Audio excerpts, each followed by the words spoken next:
জুলাইতে ছাত্র নাগরিক অভ্যুত্থানের পর আলোচিত রেটোরে নতুন রাজনৈতিক বন্দোবস্ত।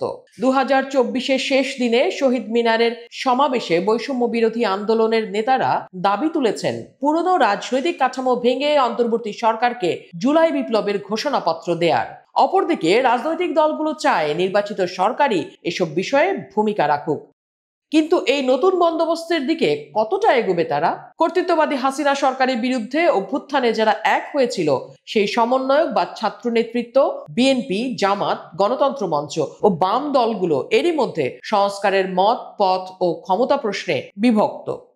আরেকদিকে শেখ হাসিনাকে ফিরিয়ে আনা, সংখ্যালঘু প্রশ্ন ইত্যাদি বিষয়ে ভারতের সাথে সম্পর্ক জটিলতার পাশাপাশি এবার নতুন মাথা ব্যথা মিয়ানমার। দেশের ভেতরে আইন শৃঙ্খলা এখনো বড় চ্যালেঞ্জ। 5ই আগস্টের পর পুলিশ ফেরেনি আগের অবস্থায়, আর সহজেই ফিরছে না অর্থনীতির সুদিন। মূল্যস্ফীতি আর কর্মসংস্থান বড় চ্যালেঞ্জ। ফলে ঐক্য, সংস্কার, নির্বাচন আর মানুষের প্রতিদিনের অর্থনীতি নিয়ে নতুন বছরের নতুন ইশারা কিছু আছে কি?